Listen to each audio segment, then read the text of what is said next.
Salut tout le monde, on est vraiment content cette semaine. Cette semaine, Jonathan Bouchard, ça fait 2 semaines qu'on l'a gardé avec nous autres. Non, faire sa part, on est vraiment bénis que notre frère bien-aimé soit avec nous pour qu'il puisse apporter des messages qui vont vous porter du fruit dans vos vies. On le déclare, mais vous allez voir des rafraîchissements. On déclare un rafraîchissement dans la parole de Dieu, mais avec les messages qui viennent vraiment, qui ont été déposés sur son cœur, mais vraiment souvent, il faut aller creuser. Il faut aller creuser la parole parce que c'est des richesses. On voit aussi, on peut dire même qu'il y a des pépites des fois pour bien comprendre des versets parce que souvent plusieurs versets peuvent avoir l'air de se contredire, mais quand on creuse, on comprend vraiment l'essence. De toute façon, Dieu est un Dieu très simple, sa parole ne se contredit jamais, mais des fois des versets, si on les lit juste en surface, on peut aller dans le gouffre et avoir beaucoup de problèmes avec ça. Donc aujourd'hui, mon frère bien-aimé, go! Hey, salut à tous, un grand plaisir d'être ici encore une fois. Yes. Et puis c'est vraiment une joie parce qu'on aborde, dans les émissions qu'on a tournées ensemble jusqu'à présent, on aborde vraiment si je peux dire, des vaches sacrées de la vie chrétienne. Puis ça, c'est quelque chose que j'aime beaucoup être capable de faire, de démolir les outils souvent que j'ai vu trop souvent l'ennemi utiliser pour nuire ou pour ruiner même bien souvent la marche chrétienne des enfants de Dieu. Donc, c'est ça, on aborde ça dans les émissions ensemble. Et puis aujourd'hui, on a encore un thème simple, crucial, mais dans lequel il y a beaucoup de vaches sacrées aussi et qu'on veut vraiment prendre le temps de définir ensemble avec vous. J'en suis, comme toujours, vous connaissez mon frère Rabbi, dans la simplicité. Alléluia. Mais dans la parole aussi, dans son contexte, pour être capable de mettre quelque chose qui est à la fois léger, simple, mais profond, qui va vraiment venir apporter la liberté s'il y a des frères et sœurs qui écoutent, qui sont sous un certain joug dans ce domaine-là. Hey, alléluia, merci. Puis les vaches sacrées, s'il y en a qui se posent des questions, c'est quoi? Mais des fois, c'est des mauvais fondements, c'est des mauvaises croyances. Donc, on vient justement détruire ça pour vous apporter justement le rafraîchissement dans la parole de Dieu, pour avoir la clarté justement, qu'on puisse marcher à l'image de Christ. Yes, alléluia, le sujet. Est-ce qu'on dévoile ça maintenant? Maintenant. Aujourd'hui, on voulait parler avec vous d'un parallèle qui est la foi ou les œuvres. La foi ou les œuvres. Ou la foi et les œuvres. Et les œuvres et la foi. Parce que de la même manière qu'on peut développer sur des sujets comme la loi ou la grâce, oui. La foi ou les œuvres, c'est un autre, je veux peser mes mots, mais c'est une autre source de conflit ou de débat, d'incompréhension dans la vie chrétienne, qui apporte des conflits inutiles en fait. Plutôt que porter du fruit, on débat sur des points comme ça. Et puis tout ça vient, comme la majorité des conflits, du malin. Dans les croyances, du malin bien évidemment, qui utilise simplement des mauvaises compréhensions, agencements ou applications des Écritures. Parce que nos réponses, on ne peut pas les trouver en nous, ni dans une autre source que dans la parole de Dieu. Mais le seul point commun qui va relier les enfants de Dieu, peu importe de quelle ethnie on est puis où on est sur la planète, bien évidemment, c'est l'Esprit du Seigneur qui nous unit, mais l'Esprit nous révèle la parole. Yes, on ne peut pas entendre l'Esprit en marge de sa parole. Même si c'est des choses plus spécifiques, ça va toujours être filtré par le bon filtre, si je peux dire, de la parole de Dieu. Alléluia. Amen. Donc, je ne sais pas par quel aspect tu veux qu'on se lance? Ben, on peut aller avec la foi. Tiens, on va commencer avec ça, puis finalement, après, vous allez voir qu'avec la foi, ben, tranquillement, ça nous apporte vers les œuvres. Clairement, je pense que pour la grande majorité de chaque enfant de Dieu, chaque chrétien né nouveau qui nous écoute, on saisit, si on l'a vécu, qu'on est sauvé par la foi. Alléluia. Évidemment, la foi, c'est un don extraordinaire que Dieu a déposé dans le cœur de chaque être humain. Maintenant, la foi ne fait rien en elle-même. La foi, elle va avoir une puissance dépendamment en qui on la place. Alléluia. En quoi. Donc, nous, en tant qu'enfants de Dieu, on l'a placé en quelqu'un qui est Jésus. Mais avant de connaître Christ, on la plaçait dans des gens, des aspirations, des objets futiles bien souvent, sans se l'admettre bien souvent. Donc, la foi ne faisait rien à ce moment-là, à part nous amener des problèmes. Mais cette même foi-là, lorsqu'elle a été placée dans une personne, lui avait une capacité qui est Jésus, ça nous a amené le miracle de la naissance qu'on a aujourd'hui. Donc, le message de la nouvelle naissance ou de notre Nouveau Testament tourne autour de la foi. Bien évidemment, il y a des gens qui ramènent le légalisme à travers ça, qui n'est pas bon en soi. Mais il y a une autre tactique que souvent l'ennemi va utiliser à travers du message de la grâce qui nous a apporté le salut par la foi, qui est un peu déguisé sous forme de confort ou de paresse. Exactement, qui nous rend inactifs. C'est ça. Donc, de la même manière que la grâce et la loi ne peuvent pas cohabiter du tout, la foi et les œuvres, eux autres, c'est un peu l'opposé. Exactement. Ils ne peuvent pas être dissociés. Donc, dès le moment qu'on les dissocie, ben là, on tombe dans quelque chose de malsain où est-ce qu'on se place en danger, peu importe qu'on soit du côté des œuvres ou du côté de la foi. Exact. Donc, en réalité, les deux doivent travailler conjointement, un peu comme un moteur de véhicule puis de l'essence. Exact. Donc, l'essence toute seule ne fait rien en soi. Un moteur sans essence ne fait rien en soi. Si tu mets les deux ensemble, ben, tu peux arriver à aller où tu veux. Exactement. Donc, voulais-tu ouvrir avec un passage en particulier? Ben, on peut aller ici dans Hébreux 11.1 qui dit vraiment la foi qui vient un fondement très, très justement essentiel qui vient ici, on va le lire, le passage Hébreux 11.1 dit or la foi est une ferme assurance des choses qu'on espère, une démonstration de celles qu'on ne voit pas. Donc, c'est toujours la foi, dans le fond, c'est comme il avait fait un passage aussi qui parlait que, tu sais, il y en a qu'on n'a pas besoin de voir pour croire, ben c'est ça. La foi, si on voit, s'il faut qu'on voit pour croire, je vous dis la simplicité, mais là, c'est plus de la foi, c'est des faits. Donc, la foi, c'est vraiment au niveau, justement, d'avoir confiance, justement, les yeux fermés, hein? Je sais pas quoi dire, c'est comme ça.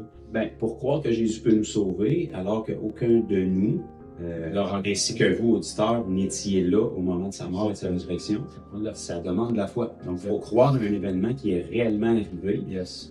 Nous, on le sait parce qu'on l'a vécu en tant que chrétien, mais avant de l'être, ça prend de la foi pour croire que c'est arrivé. Yes. Mais lorsqu'on place notre foi dans quelque chose d'invisible, ça produit quelque chose de visible qui nous confirme que c'était arrivé. Alléluia. Si Jésus n'était pas ressuscité, notre foi aurait été en vain, puis ça n'aurait pas changé notre vie. Exact. Maintenant, le fait que notre vie ait changé prouve que la foi qu'on a mis initialement a amené une manifestation.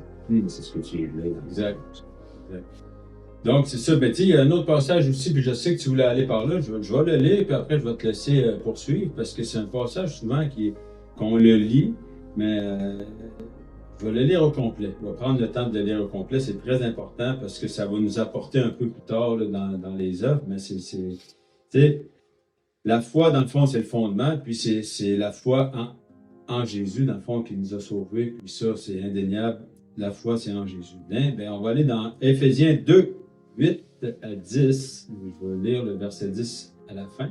Mais voilà, c'est car c'est par la grâce que vous êtes sauvés, par le moyen de la foi. Donc, c'est vraiment notre foi en le Seigneur qu'on est sauvés. Et cela ne vient pas de vous, c'est le don de Dieu. C'est un don, c'est un cadeau. Ça nous a été donné par Dieu.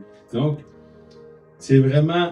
Je vais poursuivre ici, pour juste après ça, on va pouvoir en parler. Ce n'est point par les œuvres, c'est là que la petite parenthèse que mon frère parlait tout à l'heure, afin que personne ne se glorifie. Car nous sommes son ouvrage, ayant été créés en Jésus-Christ pour bonnes œuvres que Dieu a préparées d'avance, afin que nous les pratiquions. Mais souvent, les gens, c'est « Ah, car c'est par la grâce que vous êtes sauvés par le moyen de la foi, et cela ne vient pas de vous, tatati, tatata. » Poup, on arrête de lire.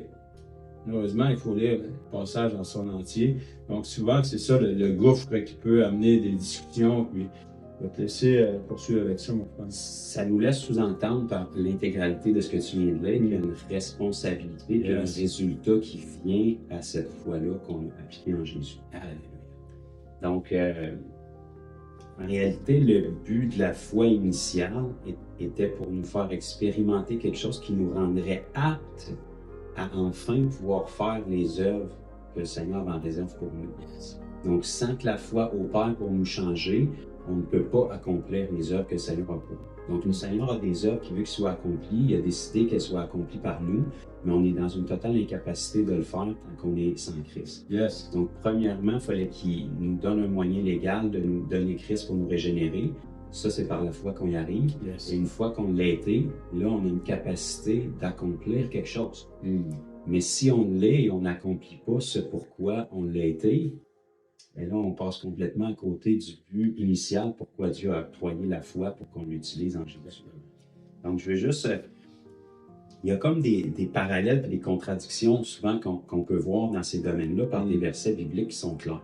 La révélation vraiment de la grâce et du salut par la foi en Jésus-Christ nous est donnée principalement par l'apôtre Paul dans le Nouveau Testament. Yes, amen. Jésus, il était une période de transition entre l'Ancien Testament, l'Ancienne Alliance et la Nouvelle qui devait venir. Puis après ça, vraiment, dans nos écrits bibliques, c'est vraiment à travers les lettres de l'apôtre Paul qu'on a la meilleure compréhension de ce que c'est la grâce qu'on accède au moyen de la foi. Yes, amen. Ceci étant dit, on va juste lire quelques passages où est-ce que Paul voulait vraiment démystifier ça, parce qu'on comprend qu'à l'époque de la Bible, il parlait souvent des Juifs qui, eux, avaient été enracinés dans la loi. Ouais. Donc, qui viennent déraciner des fondements qui n'étaient pas... C'est ça, le père de la nation juive, Yes. le père Abraham, a initié tout ça par la foi, mais après ça, la loi a rentré. Et puis là, les Juifs étaient enracinés, étaient nés dans ce principe-là de loi. Donc, d'amener vraiment le message du salut, où est-ce que c'est plus la loi, c'était tout un écart béant à changer dans la façon de penser des Juifs. Donc, Paul a vraiment une grande partie de son ministère, c'était vraiment, il était en croisade de faire comprendre aux gens, je sais que vous êtes Juif, moi-même je le suis, pas moi, mais Paul qui parlait, j'ai été formé dans telle façon de faire de la loi, mais là, on est ailleurs. Exact. Donc, Paul, c'est des choses qui sont répertoriées là, sur l'apôtre Paul, mais dans le livre des Actes, écrit par notre frère Luc, au chapitre 15, Acte 15 et le verset 11. Oui, donc voilà. Donc, Acte 15 et le verset 11, ça nous dit ici, « Mais c'est par la grâce du Seigneur Jésus que nous croyons être sauvés de la même manière qu'eux. » Donc, on voit que c'est pas par les œuvres ici que l'auteur de la lettre nous dit, c'est par la grâce, qui est lu tantôt dans Éphésiens, que la grâce, on y accède au moyen de la foi. Donc, c'est par la grâce qu'on est sauvé, toute la planète sera automatiquement sauvée. Parce que Jésus est mort pour tous. Exact. Il a étendu sa grâce à tous, mais la Bible ne nous dit pas que c'est seulement par la grâce. La Bible nous dit que c'est par la grâce au moyen de la foi. Exact. Donc, la foi vient de Dieu, puis il l'a déposée à chaque être humain. Yes. Donc, au moyen, ça veut dire que c'est la seule petite partie que nous, on a à faire, c'est de choisir d'utiliser notre libre arbitre pour la placer dans la grâce de Jésus. Puis là, le miracle s'opère. Donc, la grâce, on y accède au moyen de la foi, puis c'est notre décision. Donc, c'est pas par les œuvres, c'est vraiment par la grâce, donc par la foi. Yes. Ça semble clair comment c'est décrit ici. Ensuite, si on regarde dans Romains, au chapitre 3 et au verset 28, ici c'est Paul qui écrivait à l'Église de Rome, il leur dit « Car nous pensons que l'homme est justifié par la foi sans les œuvres de la loi. » Encore une fois, c'est très clair, noir sur blanc. Justifié par la foi sans les œuvres de la loi. De la loi, l'ancienne alliance. Donc, ça ne peut pas être plus clair. Très clair. Par contre, si on s'en va dans Jacques, Jacques qui était le frère du Seigneur, physiquement dans la chair, qui était incrédule durant la vie de Jésus et qui, en cours de parcours, on ne sait pas exactement, s'est converti. 180. Il y a eu un revirement de situation entre sa résurrection et puis la venue du Saint-Esprit dans la Pentecôte. Puis, il faisait partie des 120. Yes, du Saint-Esprit. Donc, dans Jacques, chapitre 2, on va lire quelque chose qui, on dirait que ça vient à l'encontre de ce qu'on vient de lire. Tout le chapitre 2 est extraordinaire, mais à partir du verset 21, ça nous dit « Abraham, notre père, ne fut-il pas justifié par les œuvres lorsqu'il offrit son fils Isaac sur l'autel? » Puis il laisse un petit questionnement. Tu vois que la foi agissait avec ses œuvres et que par les œuvres de la foi, là on ne parle pas des œuvres de la loi, on parle des œuvres de la foi, fut rendue parfaite. Par les œuvres, la foi fut rendue parfaite. Ainsi s'accomplit ce que dit l'Écriture, Abraham crut à Dieu et cela lui fut imputé à justice. Il fut appelé ami de Dieu. Vous voyez que l'homme est justifié par les œuvres et non par la foi seulement. Oh! Donc là, noir sur blanc encore, on semble d'avoir vraiment une contradiction avec ce qu'on vient juste de lire par Paul dans l'Épître aux Romains. Donc, vraiment, ça demande quand même d'approfondir. Vous voyez que l'homme est justifié par les œuvres et non par la foi seulement. Donc, qu'est-ce qu'on prend des deux? Si les deux nous ont été répertoriés dans la parole la parole, évidemment, est sainte et inspirée de Dieu pour nous instruire, nous corriger, nous enseigner. Ça ne peut pas être contradictoire. Ça peut sembler être contradictoire à première lecture parce qu'on a très peu de connaissances comparativement à Dieu. Mais la meilleure façon d'interpréter la parole correctement, c'est d'agencer la parole ensemble. Donc, les versets qui semblent contradictoires doivent se renchérir et ne peuvent pas se contredire. Donc, si nous-mêmes, on l'a expérimenté et on a été sauvés par la foi, on n'a pas fait d'œuvres pour être sauvés parce qu'avant d'être sauvés, on ne connaissait même pas les œuvres qu'on devait faire. Exactement. Donc, il y a des œuvres que la religion aurait pu nous enseigner, mais on a bien vu que ça ne sauvait personne. Donc, si Paul nous dit que c'est vraiment par la foi qu'on est sauvé, puis ici, Jacques, en prenant l'exemple d'Abraham, qui était le père de la foi, puis encore pour les gens qui écrivaient sa lettre à ce moment-là, nous dit que c'est pas seulement la foi. Vous voyez que l'homme est justifié par les œuvres et non par la foi seulement. Donc ici, Jacques ne nous dit pas seulement les œuvres. Il parle des œuvres et non par la foi seulement. Donc un doit aller avec l'autre conjointement. Donc si on prend les écrits de Paul qui nous dit que c'est seulement par la foi qu'on est sauvé, mais on prend les écrits de Jacques ici qui nous dit que les deux devraient aller ensemble, ça veut dire que si on agence avec d'autres versets de la parole, on devrait être capable d'avoir une ligne directrice qui est saine. Et bon, si on prend les écrits de Paul, c'est la foi qui initie tout. Oui. Donc, si on est sauvé par la foi, comme Paul le dit, dans le passage que notre frère Rabbi a lu tantôt dans Éphésiens 2, le même Paul qui a dit qu'on était sauvé par la foi seulement, nous explique directement rattaché à cette foi-là ce que la foi produit immédiatement quand on est sauvé. Et tu peux relire la partie B du verset? On va lire la partie B qui dit « Car nous sommes son ouvrage, ayant été créés en Jésus-Christ pour de bonnes œuvres, que Dieu a préparées d'avance afin que nous les pratiquions. » Donc, on voit que la foi est annexée et conjointe et avec les œuvres. Donc, oui, ce n'est pas au moyen des œuvres qu'on est sauvé, ça c'est clair, c'est au moyen de la foi. Mais la foi nous pousse, on voit, ça nous apporte à justement produire des bonnes œuvres que Dieu a préparées d'avance. Voilà. C'est comment je pourrais dire, c'est une série d'actions, dans le fond, ça s'enchaîne, ça va ensemble. Un effet domino. Exactement. Puis, la meilleure façon que je prends souvent pour le faire comprendre aux gens, c'est que le Seigneur, dans son amour, veut être certain qu'on ne soit pas séduit dans une fausse foi. Exactement. Donc, c'est très facile d'avoir une foi cérébrale. Combien de personnes vous avez rencontrées dans votre vie qui vous disent « Moi, je suis croyant, non pratiquant ».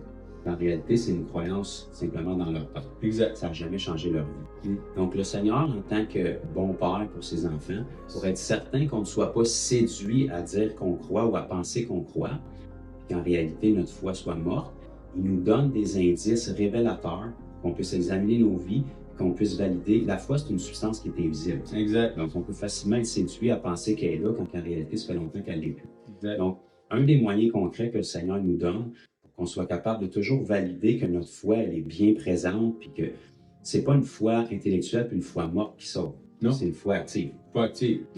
Donc, le même Jacques nous dit dans les versets précédents, la foi sans les œuvres, elle est morte. Donc, une foi qui est morte ne peut rien faire, ni guérir, ni sauver. Exact. Donc, pour s'assurer que notre foi, elle est vivante, le Seigneur nous donne un indice, c'est qu'elle produit des œuvres. Alléluia. Donc, le miracle a été initié par la foi. Il n'y a aucune œuvre qui a amené le miracle à se produire. Exactement. Mais pour prouver que le miracle s'est réellement produit, dès le moment que le miracle s'est produit, ça se traduit en œuvre et c'est ça qui nous révèle qu'il y a un miracle qui s'est passé en nous. Et c'est ce qui révèle aussi aux gens autour de nous. Exactement. Les gens autour de nous, ils ne voient pas la foi qui est dans notre cœur.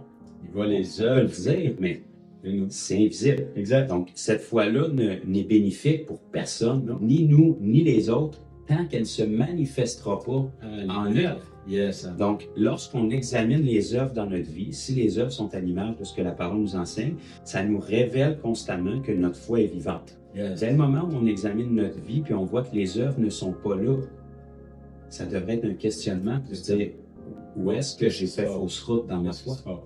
J'ai peut-être pas renié verbalement le Seigneur, mais si les œuvres ne sont plus là, ça veut dire qu'il y a un vide qui s'est fait en dedans. Oui.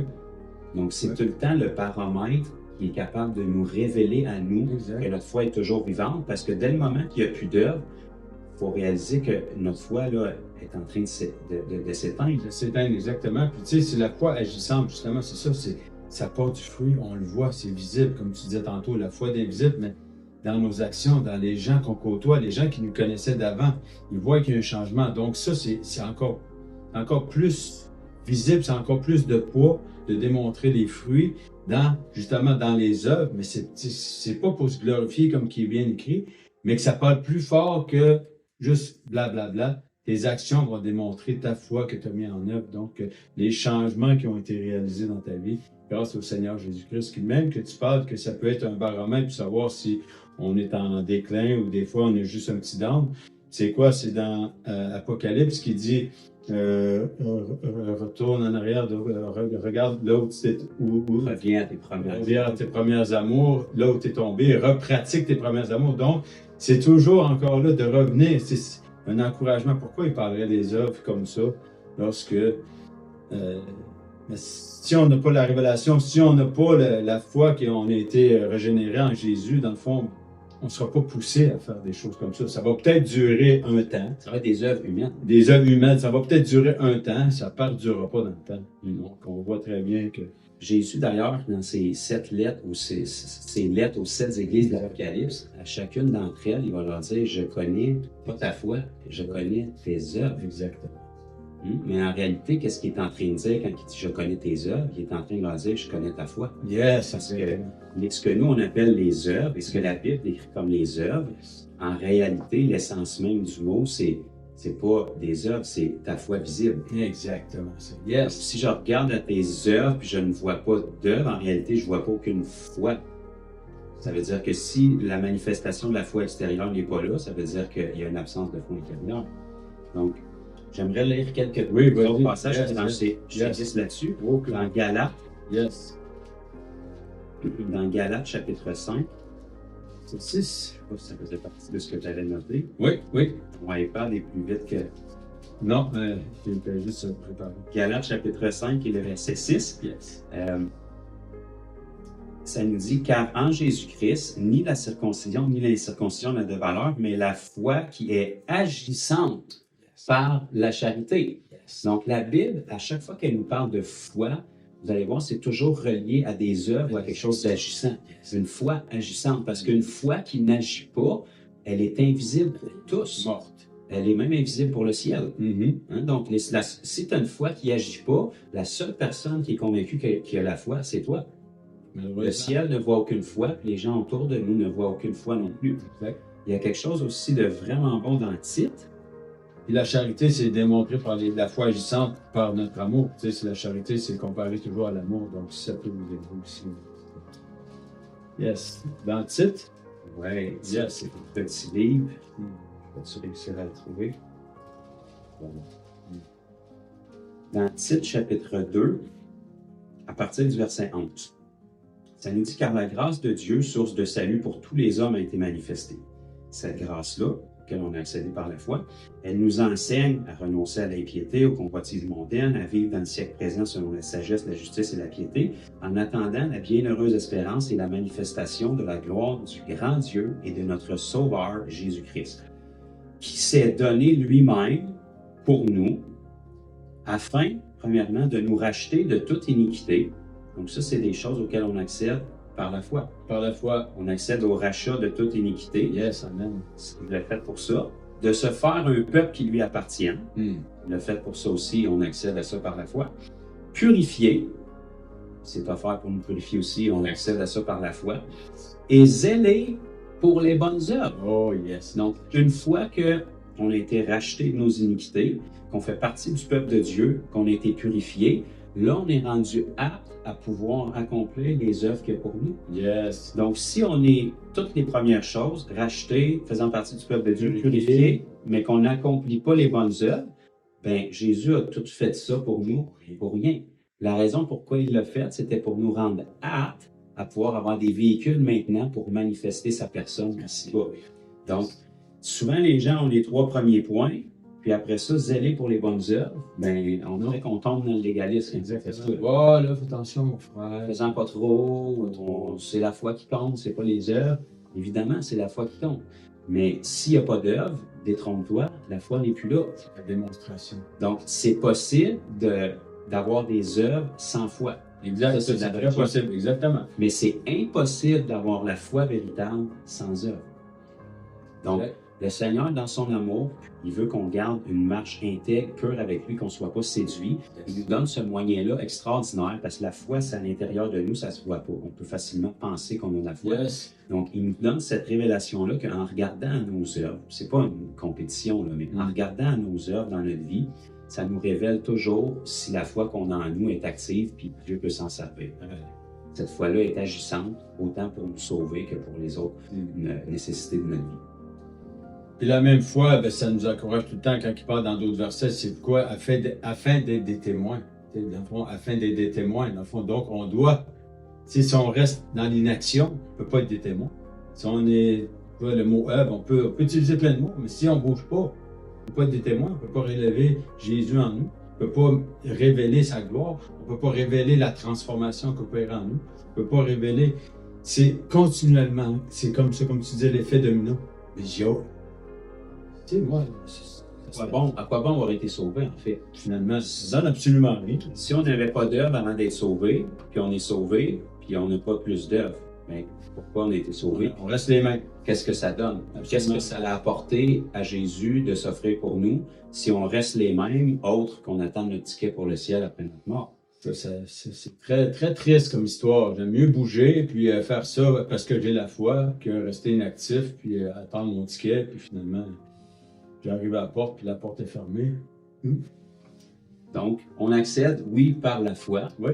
mais cette foi-là, la seule façon qu'on peut savoir qu'elle est véritable sans être séduit à nos yeux et aux yeux des autres, c'est qu'elle produise des œuvres. Allez. Donc, c'est tout le temps le baromètre visible qui nous permet d'éviter d'être séduit, d'avoir une foi religieuse, intellectuelle. C'est pour ça que Jésus, c'est lui qui a amené le message de la grâce en réalité. Yes. C'est Paul qui nous l'a donné. C'est Jésus, quand il est venu mourir et ressusciter à la croix, il savait qu'est-ce qu'il venait accomplir. Il venait établir ça. Pourtant, ce même Jésus-là, quand il a donné ses dernières paroles à l'Église, il a utilisé le terme « je connais tes œuvres ». Plusieurs. Bon, parce que Jésus était rendu légaliste puis son sacrifice était plus bon? Non. Non, parce que quand il disait aux églises « je connais tes œuvres », en réalité, il disait « vous exposez votre foi ou l'absence de votre foi par vos œuvres ». Puis vos œuvres, je les connais et c'est ça qui me révèle votre cœur et c'est ce qui devrait aussi vous révéler votre cœur. C'est quand il disait aussi, c'est ça, que lorsqu'à mon retour, est-ce que je trouverai encore la foi?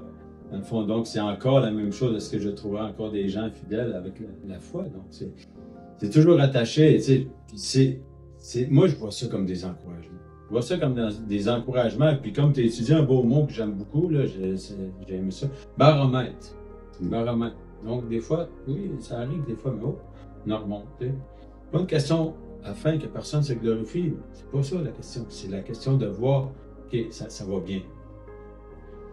La Bible nous enseigne, entre autres dans Éphésiens 1, soyez des imitateurs de Dieu. C'est pas rien. Parmi les personnes à imiter, s'il y a quelque chose qui est un challenge, c'est imiter Dieu. Là. Yes. Mais Paul va dire aux Éphésiens, soyez des imitateurs de Dieu. On peut faire ça comme des enfants bien-aimés. Ouais. Donc, si Dieu s'est manifesté en Jésus-Christ, écoutez, dans la vie de Jésus, des œuvres, c'est pas ça qui manquait. Là. Non. Pourtant, il était-tu légaliste? Non, il était notre modèle ultime. Notre modèle ultime, c'est pas notre frère, notre sœur, notre pasteur. Jésus. On peut s'inspirer d'eux, mais c'est Jésus. Paul disait, soyez mes imitateurs comme je suis moi-même de Christ. Yes. Donc, on ne peut pas imiter Jésus sans avoir les œuvres conséquentes dans notre vie. Exactement. Donc, si on dit qu'on est chrétien ou chrétien, qu'on ressemble à Christ, mais qu'on n'a pas les œuvres que Christ avait dans sa vie, ben ça, c'est un signe. Il y a une séduction qui est là, puis votre paramètre a été teinté. Là. Exact. Les seules personnes qui pensent être chrétiens, c'est vous dans votre tête. Exact. Parce que les gens autour de vous ne pourraient aucunement vous appeler chrétien parce qu'il n'y a rien qui ressemble à Christ dans votre vie. Exact.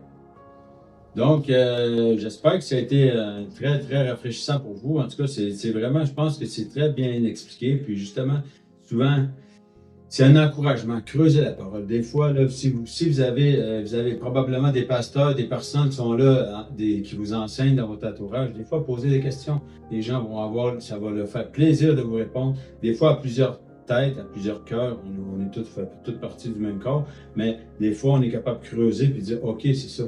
Mais si on reste avec des idées préconçues, avec des versets, puis on s'assit là-dessus, puis ça nous rend inactifs. Déjà là, le mot inactif, il est écrit nulle part dans la Bible. Donc, c'est un bon c'est un bon indicateur que qu'on n'est pas dans le droit chemin. Yes. Et c'est une bonne correction du Seigneur. S'il ne nous donnait pas les œuvres, on pourrait être rempli de sincérité et se ramasser au bout de la ligne séduit. Exact. C'est vraiment un bon indicateur. Si je peux juste... Yes, go, mon frère. on est bientôt rendu à la fin. Oh yes, c'est le go. Punchline. Mettre un mot là, de la fin. Yes. On va revenir sur le départ où est-ce que Rabbi a lu le Éphésiens chapitre 2, versets 8 à 10. Mm-hmm. Et la fin du verset nous dit que, je vais le lire directement sur ton Oui, oreille, vas-y, mon frère. des bonnes œuvres que Dieu a préparées d'avance afin que nous les pratiquions. Donc ça, c'est vraiment aussi un sujet de joie, puis ça nous enlève un poids. Les œuvres qu'on a accomplies, le Seigneur les a préparées d'avance pour nous, mais il s'attend que nous les pratiquions. Donc toute la première partie du verset, puis on est sauvé par la grâce au moyen de la foi, c'était dans le cœur de Dieu pour nous amener à être aptes à pratiquer ces œuvres-là. Donc en réalité, si on ne pratique pas les œuvres qu'il y a pour nous, on a bénéficié du salut, mais le ciel peut nous regarder et dire c'est comme si mon investissement était en vain. Exact. Parce que je les ai sauvés pour me faire connaître à ceux qui ne me connaissent pas. Et puis là, à travers ces œuvres-là, je vais me faire connaître, mais ils n'accomplissent pas les œuvres que j'ai pour eux. J'ai préparé à l'avance, puis même si ça pourrait annexer cette fin-là, comme dans Jérémie 29:11, que ça parle justement que je veux que vous prospérez. C'est quoi, dans le fond, tu peux dire, mon frère, c'est quoi Jérémie 29:11? Hey, tu me mets sur le spot, mon frère. Là, je te mets sur le spot, hein? Mais en tout cas, on va y aller rapidement. Ouais, c'est dans le fond, ouais, mais ça nous indique encore qu'il nous a préparé, qu'il nous a promis un avenir qui est rempli. Dans le fond, c'est toujours parce qu'il nous aime, il nous donne. Il nous donne un avenir qu'il a préparé à l'avance. Oui, ça dit, je voulais le lire exactement pour Yes. le paraphraser. Yes. Car je connais les projets que j'ai formés sur vous, dit l'Éternel, projets de paix et non de malheur, afin de vous donner un avenir et de l'espérance.